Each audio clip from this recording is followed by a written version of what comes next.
अस्सलाम वालेकुम to all students.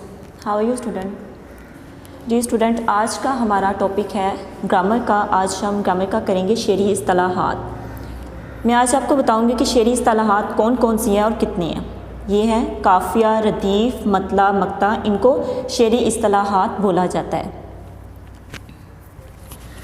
और सबसे पहले मैं आपको ये बताऊं कि शेरी इस्तिलाहात की किसे कहा जाता है, उसकी डेफिनेशन क्या है, उसकी तारीफ़ क्या है। वो ये है कि ऐसे मखसूस अल्फाज जो ख़ास जगहों पर ख़ास मायने दे वो शेरी इस्तिलाहात कहलाते हैं। ये शेरी इस्तिलाहात वो हैं जो गज़लों और नज़मों में इस्तेमाल होते हैं। गज़ल और नज़म दोनों में काफ़िया, रदीफ़, मतला, मक्ता इनका इस्तेमाल किया जाता है। तो ये भी अब मैं बताती हूँ कि काफ़िया किसे कहा जाता है, काफ़िया मुज़क्कर है या मुअन्नस है। तो सबसे पहले ये बताती हूँ काफ़िया मुज़क्कर है। मेरे ख्याल में स्टूडेंट्स अब तक आपको शायद ही पता हो काफ़िया, रदीफ़, मतला, मक्ता के बारे में कि ये मुज़क्कर हैं या मुअन्नस हैं। तो आज के टॉपिक में ये बताया जा रहा है कि मुज़क्कर कौन सा है, रदीफ़ मुअन्नस कौन सा है। काफ़िया मुज़क्कर है, रदीफ़ मुअन्नस है, मतला मुज़क्कर है और मक्ता मुज़क्कर है। इनमें जो सिर्फ रदीफ़ है यही मुअन्नस है, बाकी तीनों के तीनों मुज़क्कर है। शायरी तनकीद हयात है, उन असूलों के तहत जो शायराना सदाकत और हुस्न के मुकर्रर करता है। तनकीद हयात, यहाँ पर तनकीद हयात का लफ्ज़ आया है। इसका मतलब होता है ज़िंदगी का जायज़ा लेना, ज़िंदगी का बयान, ज़िंदगी का जायज़ा, ये होता है तनकीद हयात। शायरी एक फ़न है। शेर के वज़न और बहर को इल्मे अरूज से परखा जाता है।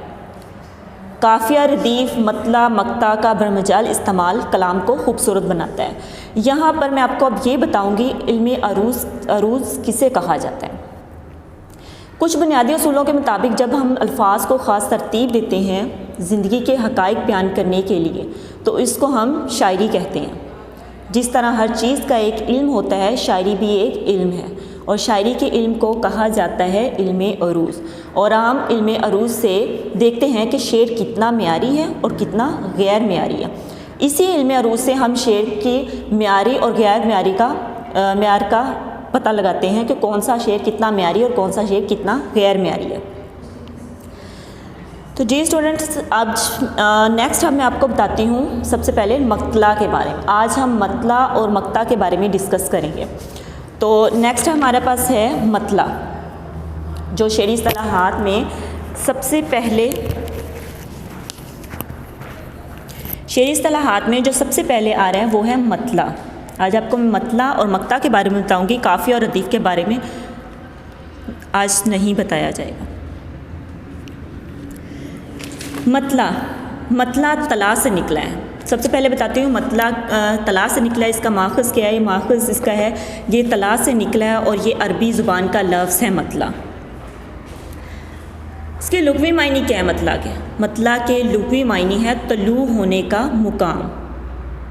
लुग़वी मायने होते हैं जो कि होता है डिक्शनरी में मीनिंग होता है, अब उसको लुग़वी मायने बोलते हैं। इसका डिक्शनरी में जो मीनिंग है वो है तलू होने का मुकाम।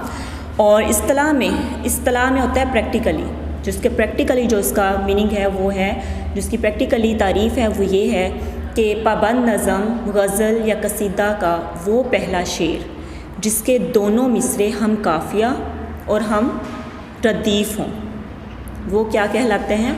वो मतला कहलाता है। अब जी स्टूडेंट, यहाँ पर आ रहा है पाबंद नज़म। आपको पाबंद नज़म का नहीं पता, आई थिंक सबको ही नहीं पता होगा पाबंद नज़म किसे कहा जाता है। आपके माइंड में ये क्वेश्चन आ रहा होगा कि पाबंद नज़म किसे कहा जाता है। तो मैं आपको बताती हूँ कि पाबंद नज़म किसे कहा जाता है। आज तक आपने जितनी भी नज़में पढ़ी हैं ना, आपने 9th में पढ़ी, 10th में पढ़ी, इससे पहले जितनी भी पढ़ चुके हैं नज़में, गज़लें, ये सारी की सारी पाबंद नज़म है। और वो पाबंद नज़म वो नज़म होती है जिसके दोनों मिसरे बराबर होते हैं। दोनों मिसरों में जो अल्फाज की तादाद होती है वो बराबर होती है। ये इसमें पाबंद नज़म में काफ़िया का इस्तेमाल किया जाता है। आपने देखा है नज़मों और गज़लों में काफ़िया का इस्तेमाल लाजमी होता है। तो क्या होता है पाबंद नज़म में, यही एक पहचान ये भी है कि पाबंद नज़म में काफ़िया का इस्तेमाल किया जाता है। पाबंद नज़म के मुकाबले में एक और नज़म है, वो उसको आज़ाद नज़म बोलते हैं। क्या होता है? आज़ाद नज़म के जो मिसरे होते हैं वो बराबर नहीं होते। उसके शुरू से लेकर एंड तक जितने भी मिसरे होते हैं वो बराबर नहीं होते, एक लाइन छोटी भी हो सकती है, एक बड़ी भी हो सकती है। तो जो शेर 2 मिसरों पर मुश्तमिल होता है, उसका जो एक मिसरा है वो छोटा भी हो सकता है, दूसरा मिसरा बड़ा हो सकता है, इस तरह फिर जो तीसरे वाला है वो छोटा हो सकता है, चौथे वाला बड़ा हो सकता है। तादाद मुकर्रर नहीं होती। पाबंद नज़म में तो तादाद मुकर्रर होती है, दोनों जो मिसरे तो वो बराबर पे होते हैं शुरू से लेके एंड तक, लेकिन आज़ाद नज़म में ऐसा नहीं होता। नेक्स्ट है गज़ल। गज़ल का क्या है जी? गज़ल किसे कहा जाता है, गज़ल का मायने क्या है, वो मैं आपको बताती हूँ। गज़ल अरबी ज़ुबान का लफ्ज़ है। किस ज़ुबान का लफ्ज़ है? गज़ल अरबी ज़ुबान का लफ्ज़ है और इसके मायने हैं औरतों से बातें करना। गज़ल शायरी की वो किस्म है जिसमें हर शेर का मफ़हूम जुदा होता है, यानी एक शेर तशरीह के लिए दूसरे शेर का मोहताज नहीं होता। स्टूडेंट्स, आपने पढ़ी जितनी भी गज़लें पढ़ी हैं उसमें आपने देखा होगा कि उसमें उन्वान क्यों नहीं होता उस गज़ल का, क्योंकि हर शेर, जो गज़ल का हर शेर होता है वो अपना अलग उन्वान रखता है। हर जो शेर की तशरीह होती है वो दूसरे शेर से मुख्तलिफ होती है, अलग होती है, इस वजह से उसको उन्वान नहीं दिया जाता।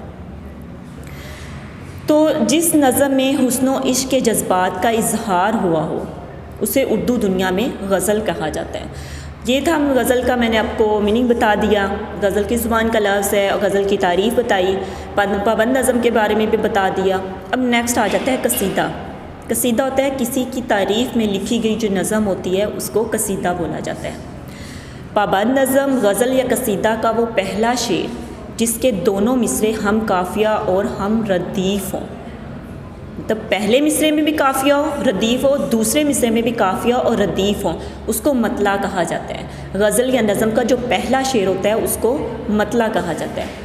और अगर पहले शेर के दोनों मिसरों में काफ़िया और रदीफ़ मौजूद नहीं है तो वो मतला नहीं होगा, वो महज पहला शेर उसको कहेंगे, वो मतला बिल्कुल भी नहीं कहलाएगा, आप उसको मतला नहीं कहेंगे।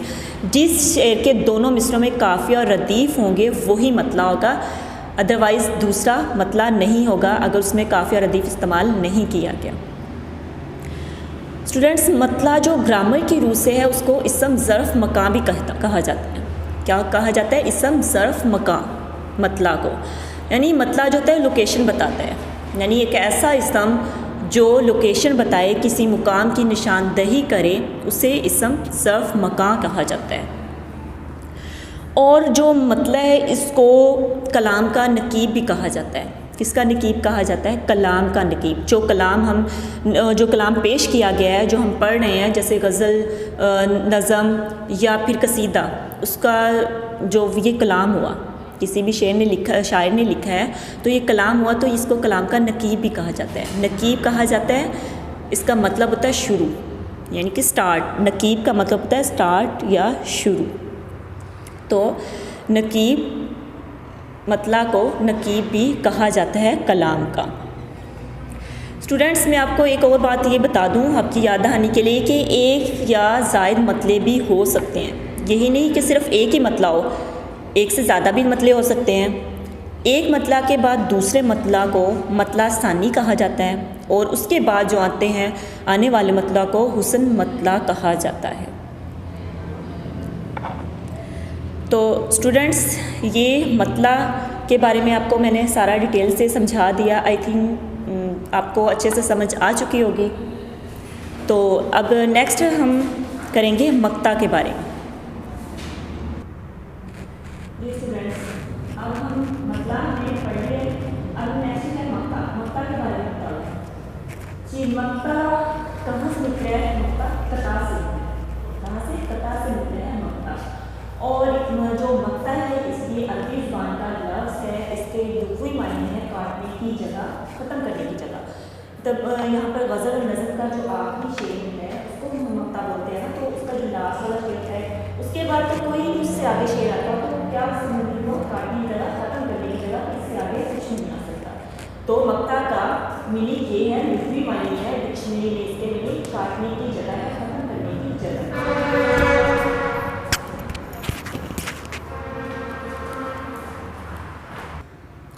हाँ जी, जो उसके लुग़वी मायने हैं वो है काटने की जगह। मक्ता के लुग़वी मायने क्या है? काटने की जगह, ख़त्म करने की जगह। इस्तिलाह में इसके क्या मायने है? इस्तिलाह में इसके जो मायने हैं, इसके प्रैक्टिकली में जिसके मायने हैं मक्ता के, वो हैं पाबंद नज़म, गज़ल या कसीदा का वो आखिरी शेर जिसमें शायर अपना तखल्लुस इस्तेमाल करे, वो होता है मक्ता। जिस शेर में पाबंद नज़म के बारे में मैंने आपको बता दिया, गज़ल भी बताया कि गज़ल किसे कहा जाता है, कसीदा के भी बारे में बताया, किसी की तारीफ़ में लिखी गई जो नज़म होती है उसको कसीदा कहा जाता है। तो इनका जो आखिरी शेर होता है जिसमें शायर ने अपना तखल्लुस बयान किया होता है उसको मक्ता कहा जाता है, और ये गज़ल या नज़म का या कसीदा का आखिरी शेर होता है। तो अगर आखिरी शेर नज़म, गज़ल या कसीदा का जो आखिरी शेर उसमें शायर अपना तखल्लुस बयान ना करे तो उसको हम मक्ता नहीं कहेंगे, वो महज आखिरी शेर होगा, वो मक्ता नहीं होगा, वो सिर्फ आखिरी शेर होगा, उसको हम मक्ता नहीं कह सकते। मक्ता वो होगा जिसमें शायर अपना तखल्लुस बयान करेगा। तो मक्ता ग्रामर की रूह से क्या है? इसम ज़र्फ़ मकां है, कि जैसे मतला ग्रामर की रूह से इसम ज़र्फ़ मकां था, इसी तरह मक्ता भी ग्रामर की रूह से इसम ज़र्फ़ मकां है। स्टूडेंट्स, मैंने आपको मतला और मक्ता के बारे में डिटेल से समझा दिया। आई होप आपको सबको अच्छे से समझ आ चुकी होगी। और आज का हमारा टॉपिक यही था जो मैंने आपको दे दिया। Thank you students.